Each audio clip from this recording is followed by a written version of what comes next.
All right, good afternoon, everyone. Y'all already know who it is. Targeted individual CJBK. Just finished my last route of the day. Now, I got an interesting story that I'm sure most people can relate to, and mind you, everything that we go through, especially when it comes to experiences and people interactions, and then also the energies and exchanges of energies, or the energies that we feel or come across, we all have to deal with these things, right? And sometimes it's just things that's outside of your control, right? Now let me just give you a little backstory before I tell you what happened. First and foremost, I gotta thank God, because if it wasn't for God showing me so many ways on how to maintain and protect my peace, I could be like so many other people in this world that usually react very, very aggressively before they even think. Because right now the operators are trying to paint this image of me as being maybe someone who's soft, or someone who's a punk, or someone who doesn't really, doesn't, I guess, fight or whatever. So earlier today there was we got this. I have this coworker. For the most part, he's pretty cool. Like I never had I never had a bad interaction with him, right? He comes in, gives me like the fist bump, and we go on to work, right? Both packing our carts up with our route and everything, and like we working. Then all of a sudden,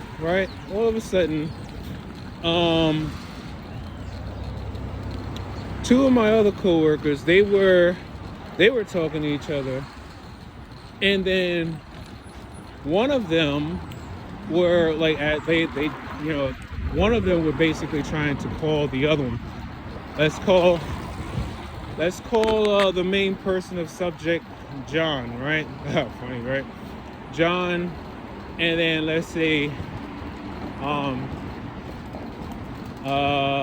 Mary and Steve. Mary and Steve were having a conversation. They were joking around, playing with each other. And John had his headphones in. He was just working. And what is going on up here? You see this? So John, he has his headphones on. Hold on, let me see if I can slow it down and let this truck go by first.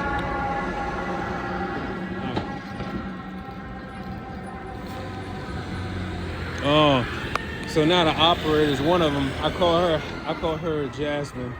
I believe she's the youngest of the two females. She's probably like 27, 28 maybe. And then there's the other female, I call her Destiny. I heard them tell me that, I heard Destiny once say through the transmission that she's the cousin of Jasmine. So I was like, okay.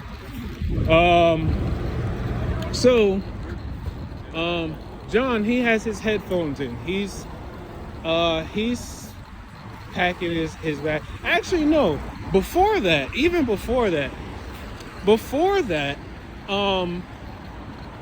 as he started to like prepare himself, taking stuff out of his bag.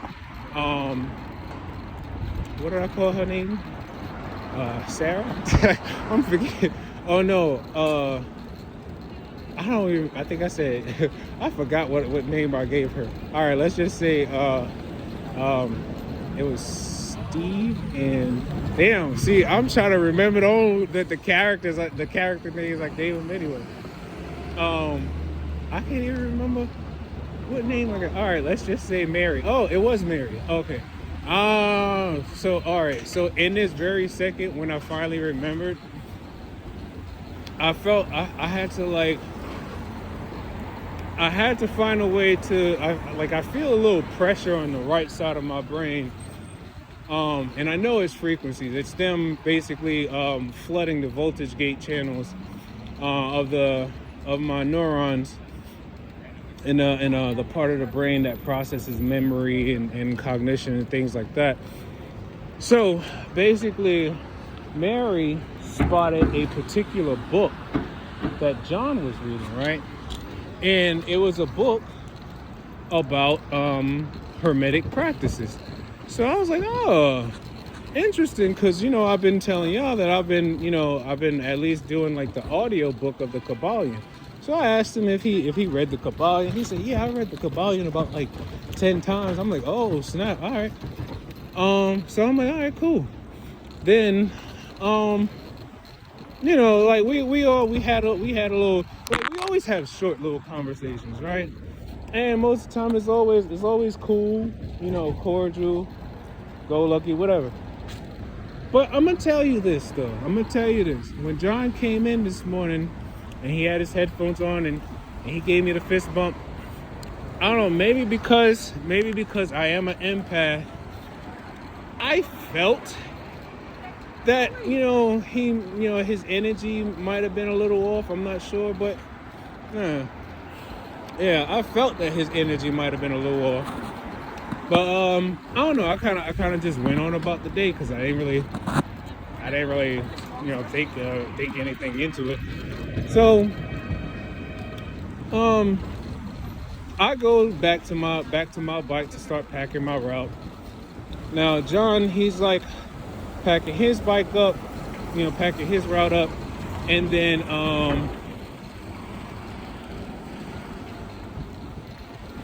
Mary and Steve are they're joking around with each other, playing. So then next thing you know, Steve, he's trying to call John, right? Now I see Steve and Mary trying to call John. John has his headphones on. But something tells me and it's funny because I'm thinking he probably can't hear them. I'm not sure. But I don't know. I just kept packing my own bike, right? So all of a sudden, I look back over to my right, I see Mary and Steve now jumping up and down, waving their hands, trying to get John's attention, right? Now, they still don't get John's attention. Steve gets the idea to throw one of his bungee cords in John's direction, right? It doesn't hit John, it hits his car.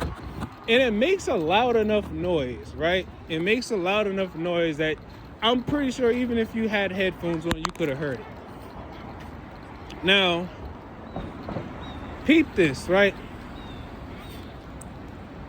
John kind of acts like he doesn't see or hear Steve and Mary trying to call him, right?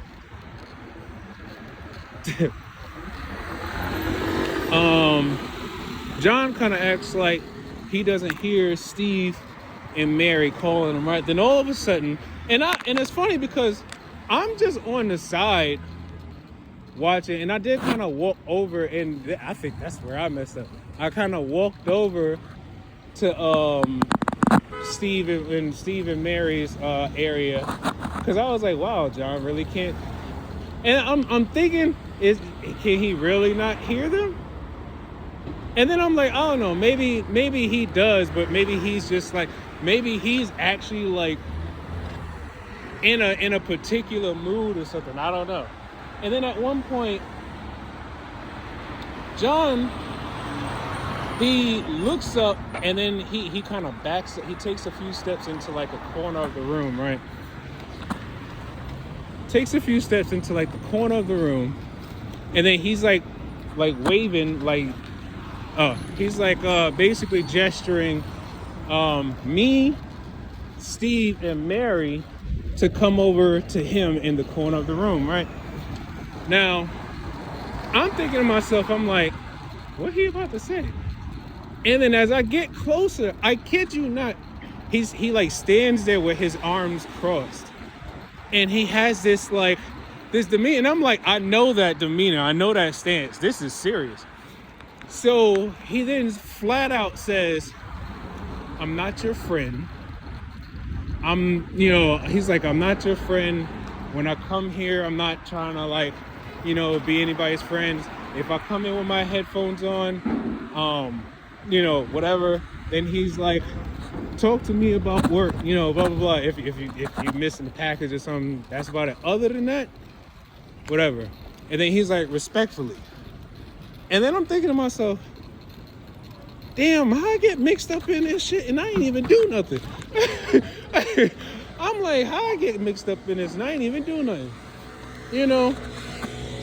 But I myself, now here's the part that I want people to understand.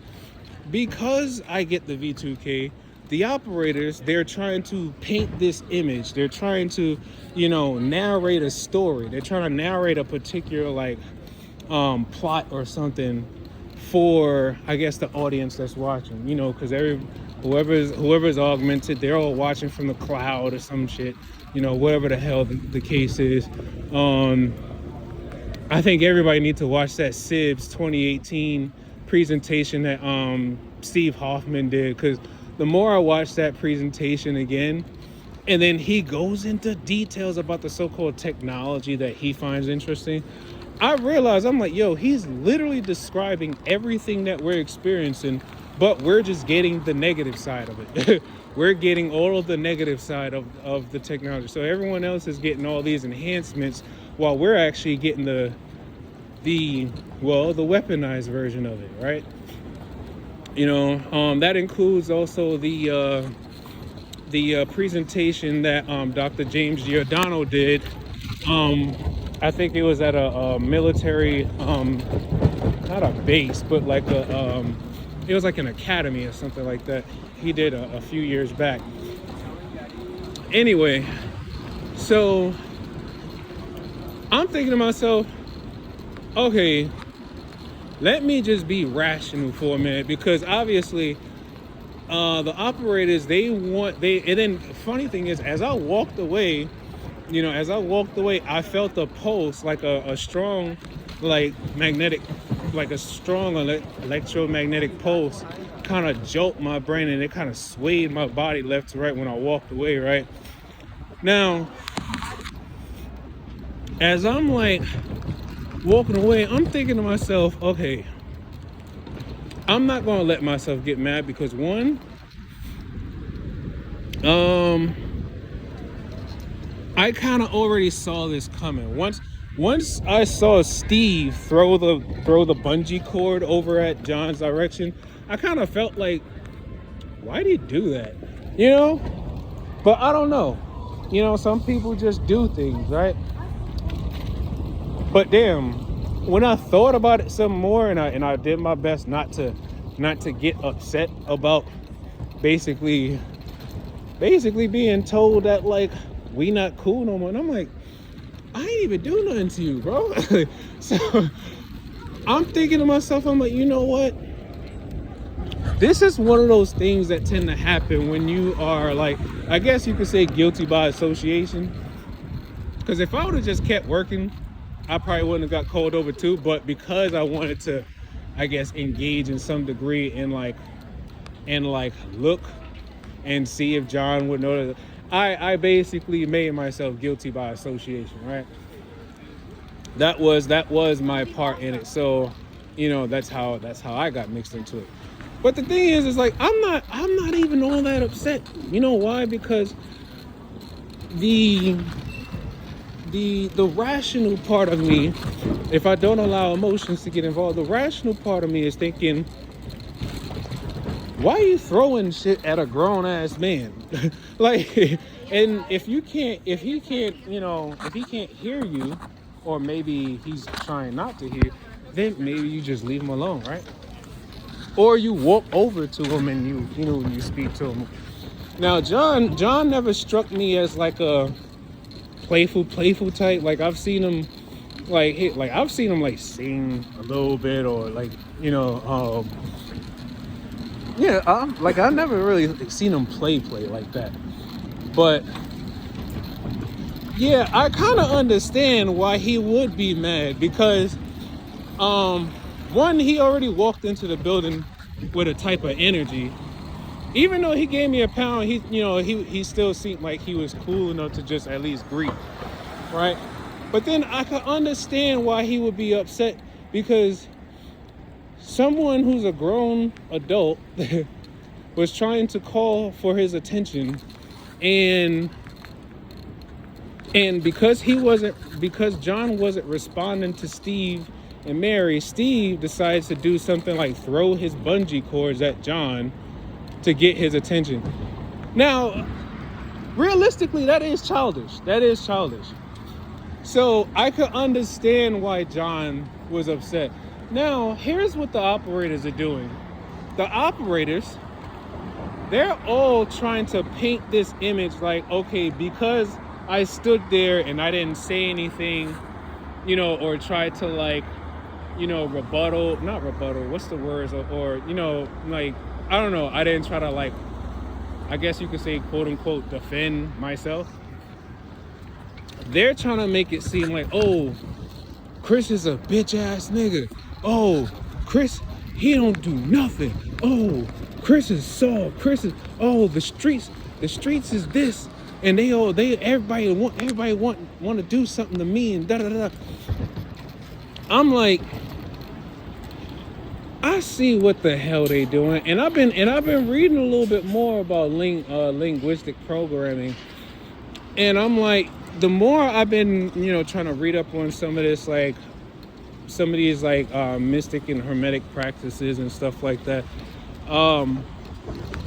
their constant barrage of negative statements, they're literally trying to keep me in a low vibrational state. I mean, and I was feeling great this morning too, because, well, maybe not great, I felt way better than I did yesterday, because I took my radiation detox salt bath. Why are they trailing like that? They could have been way ahead of me.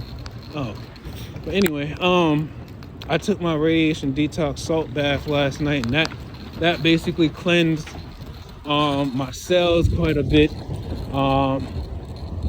I mean, I was good, but I mean, of course, once you take the bath, you realize they're still going to be attacking you and modulating your neurons and transferring all this energy, these electric currents or whatever, into your cells, and they're still going to be doing that. But you just do the bath to at least buy yourself some more time and relieve yourself of some of the stress that's being put on your body. But let me see. Hold on. Okay, so, but yeah, like I was saying, I can understand why he was upset, right? And I myself was like telling myself, I was basically telling myself, I shouldn't get upset because he's upset. Because for one, I already sensed that he was feeling some type of way when he first came in. And then two, I don't really know this dude personally. So yeah, maybe outside of work, he is the type of dude that don't like grown ass adults throwing stuff at him if he's not responding to them. So I could understand, right? Now, the operators, they're basically going on and on and on, and then right now they're like, yo, he's the scariest dude I ever seen. He's like, I don't know, they're basically trying to emasculate me, right? So they're basically trying to emasculate me, make me seem like, oh, he doesn't have no aggression. And look, to be honest, I am very passive. But the thing is, I'm like two poles. I'm usually either very passive or very aggressive, right? Now my very aggressive side, I don't really I don't really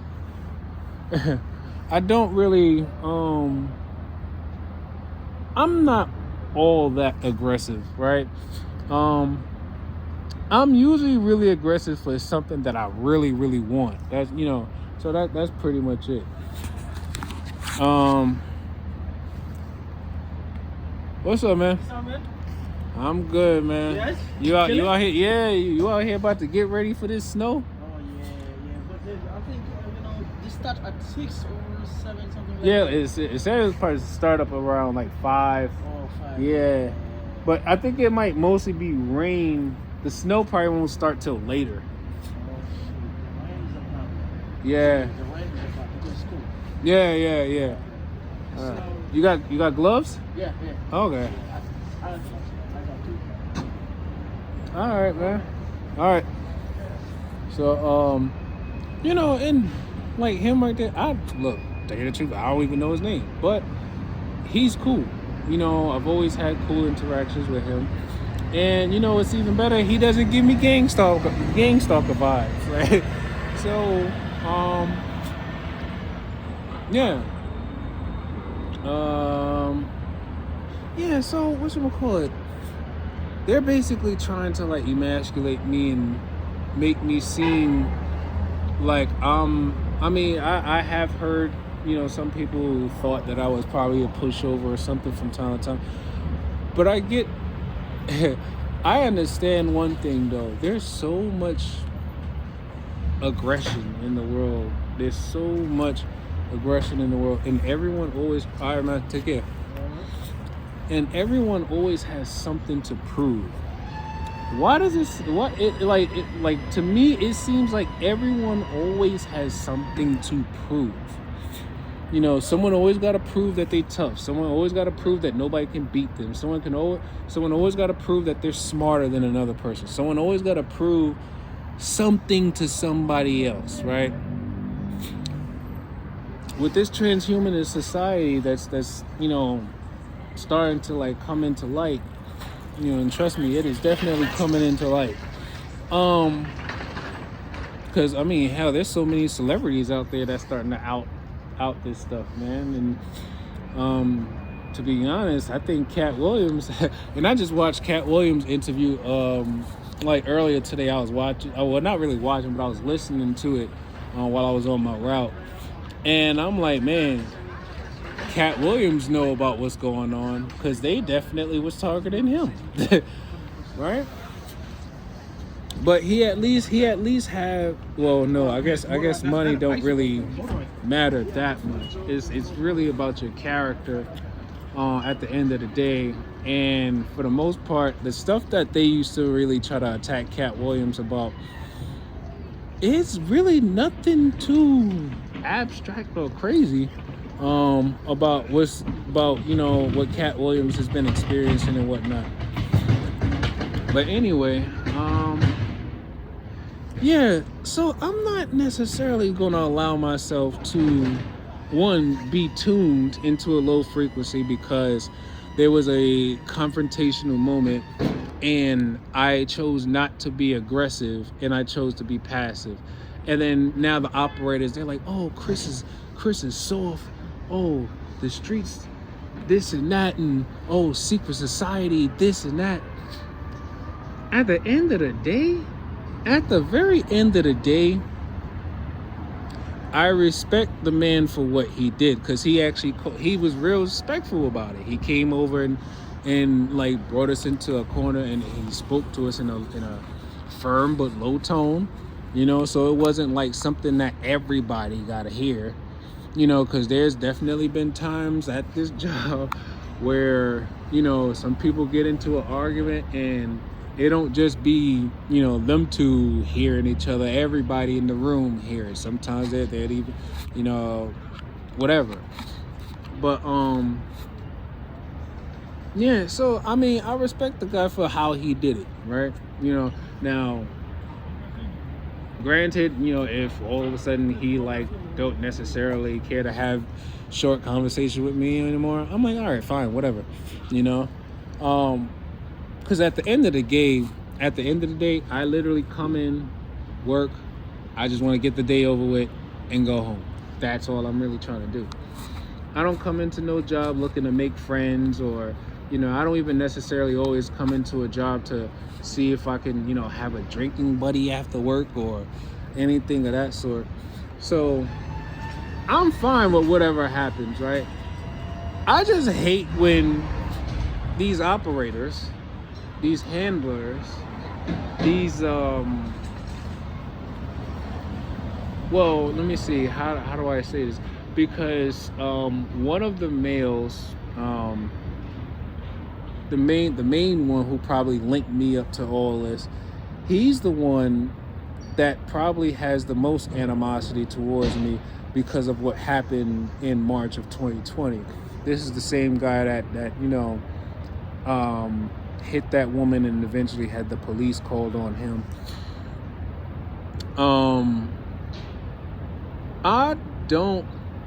I'm not all that bothered by it. I just hate when I'm blamed for some shit that I ain't do. And I'm pretty sure everyone can attest to that. But I'll get over it.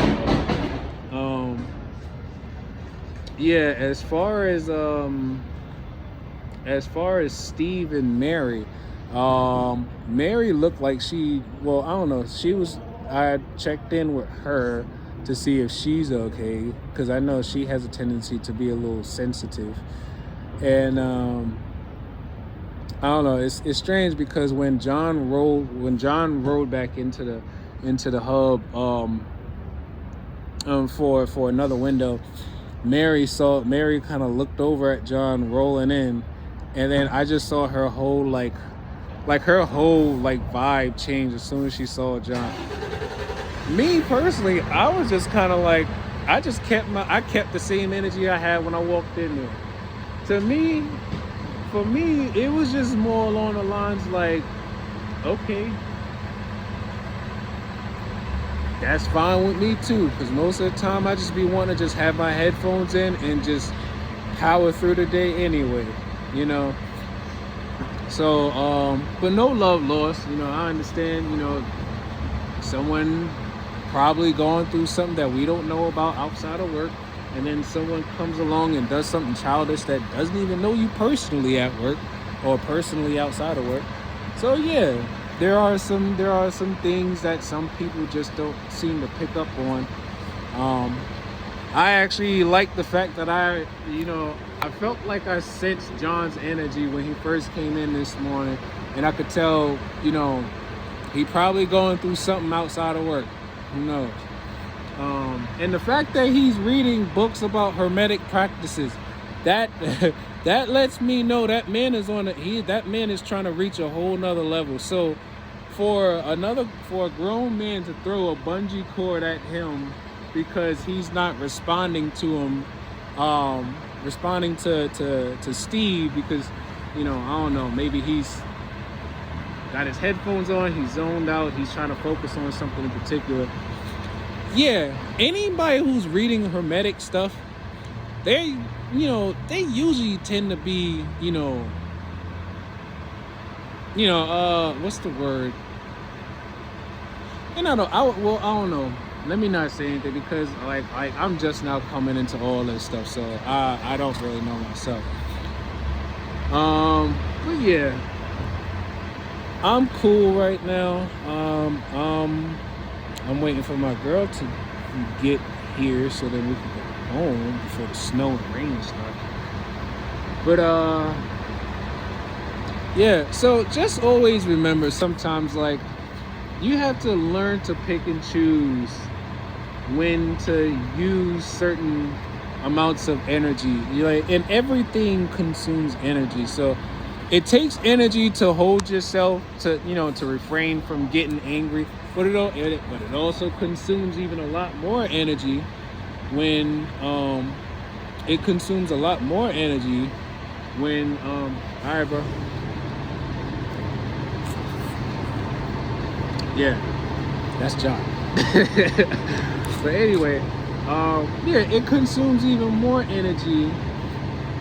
It consumes even more energy to actually try to match someone else's, like, let's just say, low vibrational energy. So like if he was frustrated and I wanted to, just voice my frustration, that could have possibly escalated it from something else to, escalated into something else. Because I mean, what would I say? Oh, I didn't even do nothing to you. Whatever John says after that is because I said what I said. All John wanted to do is just say what he said and then move on. And as you can see, John, he at least still said bye. So I'm like, all right, we can still keep this professional and cordial. I just feel bad that I got roped into something that I ain't even meant to get into. And I hate getting blamed for some things that I ain't even do. I just hate stuff like that. But anyway, I'm gonna be all right. I'm a Pisces, so I am very, very in touch with my emotions. That's why I find it very, very, very disturbing whenever someone tries to bring a Pisces out of their high vibrational feelings. Whenever someone tries to bring a Pisces from a high state of like peace and enlightenment, and you try to bring them down into feeling some other type of negative energy, it's like you're asking for hell to be rained down on you. You're asking for it.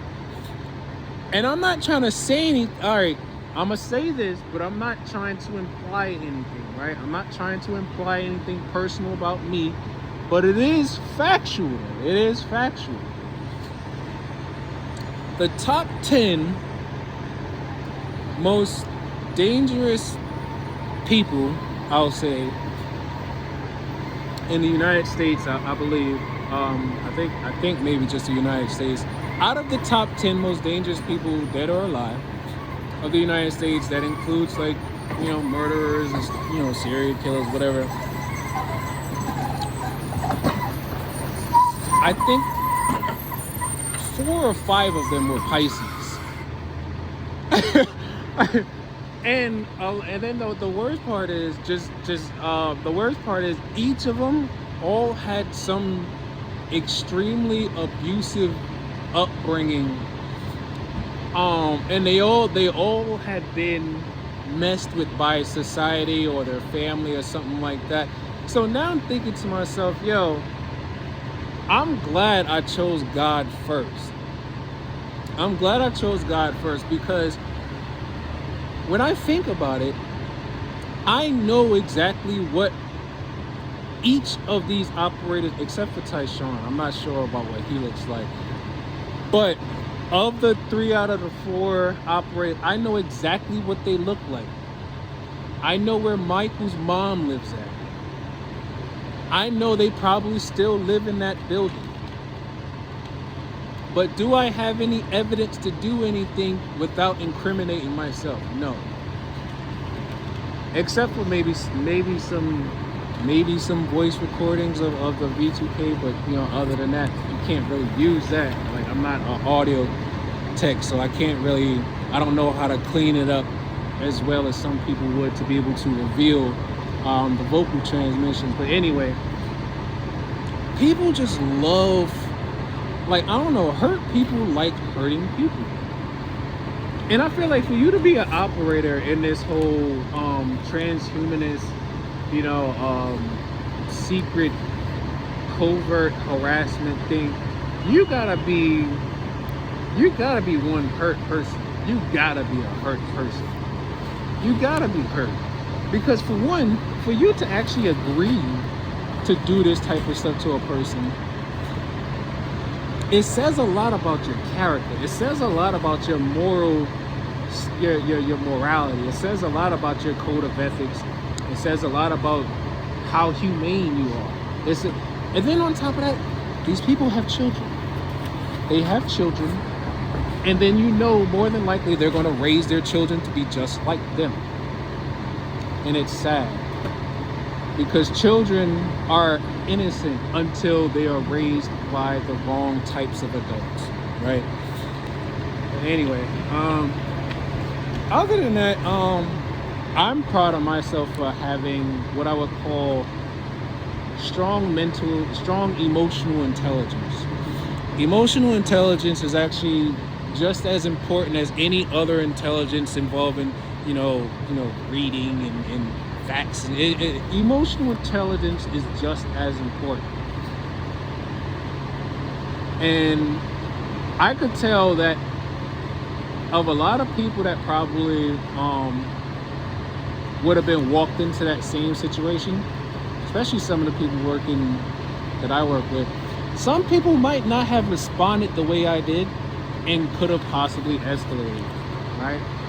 But me, I am extremely, extremely fair, and sometimes I might just be too fair. I'm not gonna lie. There are some moments where I believe I am too fair, but then I also remember this. I believe in the laws of attraction. I believe in polarities. I believe in cause and effect. I believe in karma. So I do my best not to focus on what I can do to get back at someone. You know why I don't?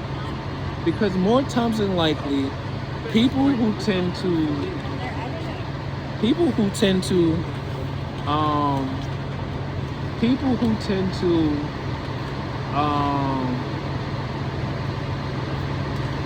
I wonder. Yeah, see, you know what, and I can't be eavesdropping like that because the couple that just walked by. I just happen to overhear her say they're editing them, and I'm like, no, Chris, don't do it, because you have no idea what they were talking about. But that's the thing about gang stalking and being a targeted individual, is sometimes you have to use your discernment. Sometimes you have to really just tell yourself, ignore it. Because if you don't, you're going to get pulled in so many different directions. You're always going to get pulled in different directions. And you know what? They love that.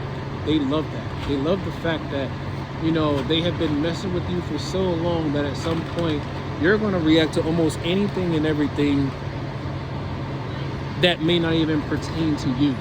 And that's what they're looking for. You know why? Because they want to get you committed.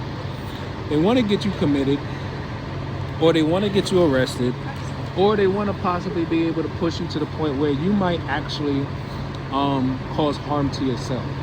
But this is why you need to be in touch with God. I'm telling people right now, this is why you need to be in touch with God, because if it wasn't for the grace of God and the peace that God has been bestowing upon my soul, I don't go through the same problems that most people, especially living in New York City, go through. God has been so great to me. I really don't have no real complaints about my life at all. Yes, I've been through some things. Yes, I've been through traumas. But you know what? I have mastered peace so well that I don't harbor on old things anymore. I don't allow things that happened 5, 10, 15 years ago, 20 years ago to, I'll be 35 in March. I'm not still holding on to things that happened in the past to still affect how I treat people in the present.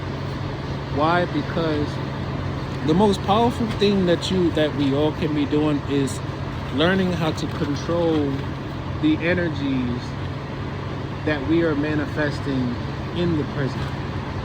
You have to have self-control. You have to be able to control your emotions. You have to be consciously present and aware of the thoughts that you allow into your mind, and you have to be aware of how much time you spend thinking on specific thoughts. Even if it is a negative thought, you want to not spend too much time dwelling on it. The more focus that you put on thoughts, the more you attract whatever that, the energy is from that thought.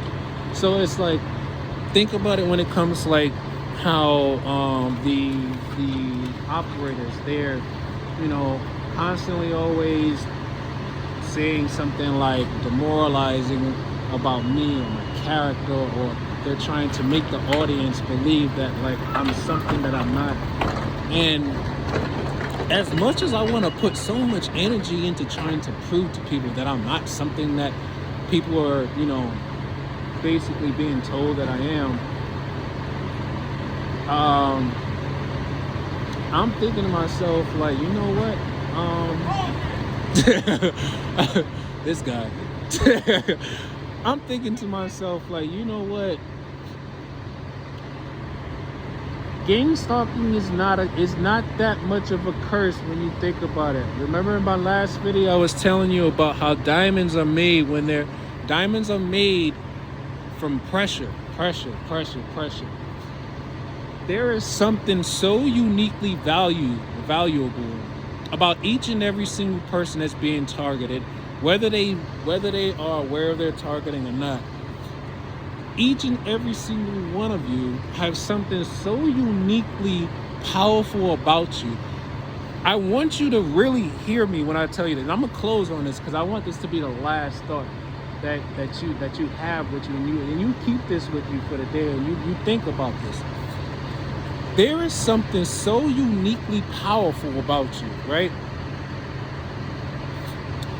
One, if you're not someone that's already drinking the Kool-Aid, when I say drinking the Kool-Aid, I mean like really getting sucked into like the rat race and consumerism, and you know, you're like easily persuaded by other people, or you know, I don't know, that I say that's like the basic stuff. You know, you don't get, you know, too wrapped up in television, or you don't necessarily like I don't know. I was trying to remember. I'm getting cold now. That's why it's getting harder for me to think. It's cold out here. But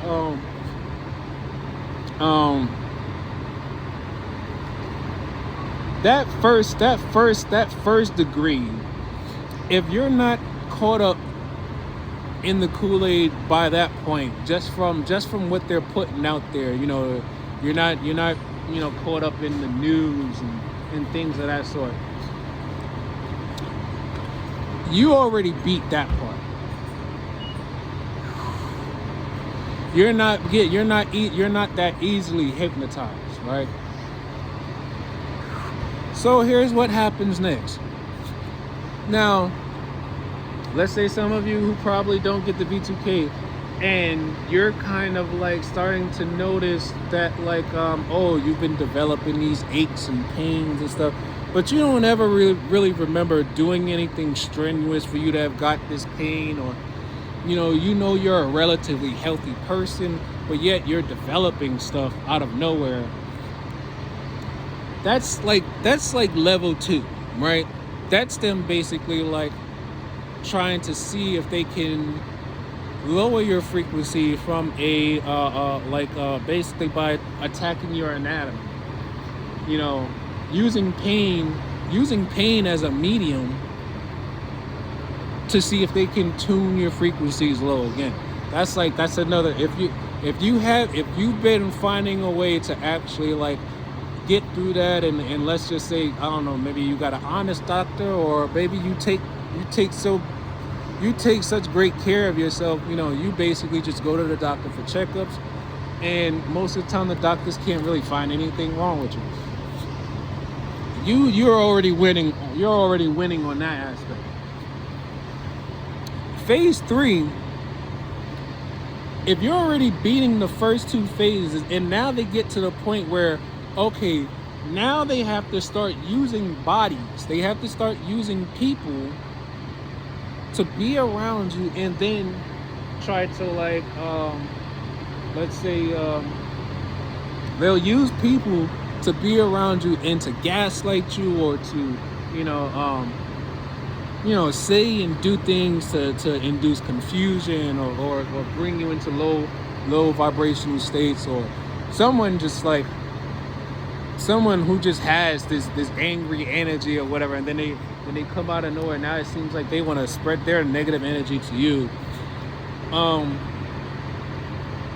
And even that doesn't work. You have been like so instinctively gifted, and so intuitively gifted and emotionally intelligent, that you have learned to master not allowing, even people to lower your vibration. You're winning. I kind of almost think that if you get V2K, I feel like if you get V2K, you're on a level where you are so strong and you are so like, what's the words I'm looking for? Like, it's like, I feel like if you get V2K along with everything else, I feel like you're like, you're like Super Mario, or no. It's like, how do I want to say this? It's like, I can't even find the right analogy for it, because it's like, I feel like if you get V2K, they had to throw everything at you. Now, I think number 5 is when number 5, that's probably pretty bad, because now they're like setting you up. Like, if you get V2K and you're still finding ways to keep your vibrations up, and you're not allowing yourself to be too manipulated by people's what the operators are saying, and you're not allowing yourself to be tuned, you're a beast. I'm just say, not like beast in like in a malevolent way, but you're strong as hell. And matter of fact, I feel like if they threw everything at you at once, they already saw deep down inside of you that if you ever were to come into knowledge of what is happening, you would be a serious problem in the future. So what do they had to do? They had to throw everything at you from jump. They had to throw everything at you from jump to start breaking you down, because they don't want you to start to realize how powerful that you really are. Because trust and believe, with this technology, they're looking into people's DNA, they're looking into people's memories, they're basically looking into people's like souls and everything, trying to see what type of strength of person that you are. If you're beating the first 4 phases, you are a beast. You are definitely a child of God, because the devil is throwing everything at you, and still you have not allowed them to have more control over your frequency than you. Now, lastly, if they're at the point where they're planting stuff on you, or they're trying to find ways to get you locked up, they're trying to find a way to say that, I don't know, maybe they're trying to see if they can, I guess, make you a suspect of a crime you never committed and things of that sort. The devil is mad as hell. The devil is mad as hell. At that point, they had no choice but to take their last result to see if they can put you in jail by basically creating something that you didn't do. They had to basically lie the fuck out of their pants. Sorry for cursing, but they had to lie so hard, because you are not falling for the traps. You are not falling for none of the traps. So they had to do whatever they had to do to put you away. Because if they can't control you, then that means you can be a strong influence in other people. And if you can't be controlled, you may actually show other people their strengths so that they no longer would be controlled. Now, on that note, keep all that in mind, y'all. Keep all that in mind. Remember this. All right, bro. You too. Remember this. Thieves don't break into empty houses. Always remember that. Thieves do not break into empty houses. If they're messing with you, if you're being targeted, that's because there's something in you that they want. There's something in you that they want. Now, my theory is, because I've been, I've been like looking into loose energy and learning more about like different beings that came down on Earth and did all this tinkering with the human genome and all this stuff. I'm sure like the kind of more of like the bottom tiers of the secret society, they probably I don't think they are thinking in the esoteric sense about the things that they're doing and causing, but them other folks at the those top layers of the secret society tier, they know exactly why they got you on this list. They know exactly what they saw in you and why they wanted to do this to you. They know. Now, does everybody else in the secret society know? I don't think everybody else knows. I think most people are just going along because they want the enhancements. They want the enhancements of the technology, and they also don't want nobody messing with them.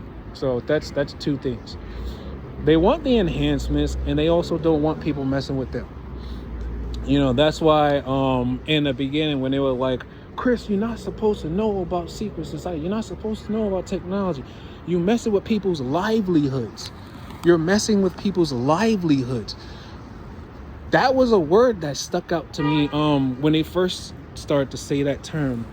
You're messing with people's livelihoods. So I'm like, livelihood? So me talking about how someone is using a extremely invasive non-surgical technology that basically manipulates not just your nervous system, but the actual electrical system of your body. They link you to the cloud without your permission. They're coming in droves. Is it droves or drones? I forgot droves.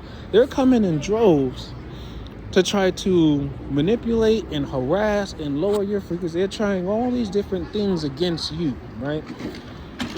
You didn't do anything to no one. Now, I will say this though. I do understand that a lot of TIs are definitely on this list probably because they did the right thing one day. They did the right thing one day for someone, and next thing you know, boom, they ended up realizing some weird stuff started happening to them. I don't know. Like, there was a point where I felt like I probably ended up on this list at one point because of an ex-girlfriend. And then there was also the March 2020 incident. So those are my two best guesses of why I ended up on this. But just keep in mind, thieves don't break into empty houses. You got your Hawa drink. Thieves don't break into empty houses.